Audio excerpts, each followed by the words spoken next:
গত 2 দিন আগের যে ঘটনা ঘটলো 25-26 ফেব্রুয়ারি, যে ঘটনা ঘটলো বাংলাদেশের ইতিহাসে, এত বড় কলঙ্কজনক ঘটনা আর কখনো ঘটে নাই। আমাদের মেরুদণ্ড ভেঙে দিয়েছে। আমার দেশের সেনাবাহিনী আমার অহংকার, আমার গৌরবের বিষয়।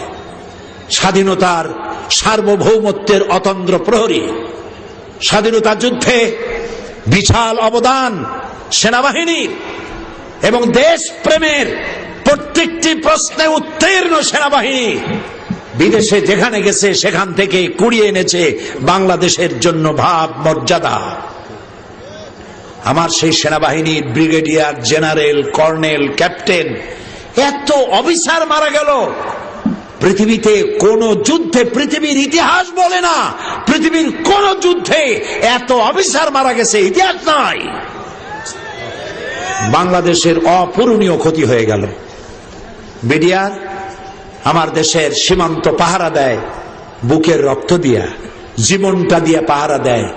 পাখির মতো প্রতিবেশী দেশের গুলি খাইয়া মরে যায়, তারপরেও সীমান্ত প্রহরায় রত বিডিআর।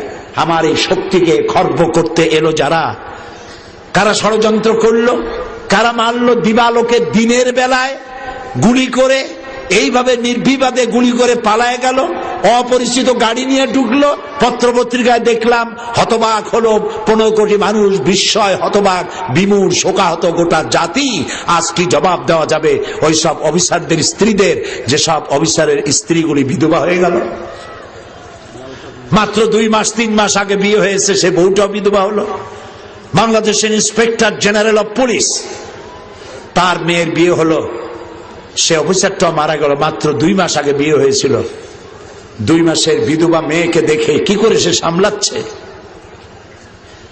যার বাপের বুকের ধন, যার মায়ের নারী ছেঁড়া সন্তান, ব্রিগেডিয়ার ক্যাপ্টেন বানাতে, এক একটা ক্যাপ্টেন ব্রিগেডিয়ার জেনারেল বানাতে বাংলাদেশ সরকারের খরচ হয় কোটি টাকা, বছরের পর বছর যায়। এতগুলি অফিসার বানাতে অন্তত আরো 2 যুগ লাগবে।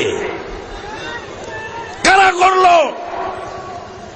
আল্লাহ, আজকে বিশাল সিরাতুন নবী ময়দান থেকে তোমার দরবারে ফরিয়াদ করি, আমার এত বড় ক্ষতি যারা করলো সেই দুশমনদেরকে গোটা জাতির সামনে ল্যাংটা বানায় দাও, গোটা জাতির সামনে উলঙ্গ করে দাও, প্রচন্ড শাস্তি, গজব দিয়া, লানত দিয়া ধ্বংস করে দাও। আর একটি বই, একটা প্রশ্ন এসেছে এই যুদ্ধ অপরাধ সম্পর্কে জানার জন্য, প্রশ্ন করেছে, বলছে যে সেখানে নাকি আমার নামও আছে। তো আমি তো সেই ব্যক্তি যে 1997 সনে বর্তমান প্রধানমন্ত্রী যিনি, উনি তখন প্রধানমন্ত্রী ছিলেন, ওনার উপস্থিতিতে আমি বলেছি 1971 সনের কোন কাদা আমার গায়ে লাগে নাই। 1974 সন পর্যন্ত বাংলাদেশের কোন রাজনৈতিক দলের নেতা বা কর্মী আমি ছিলাম না।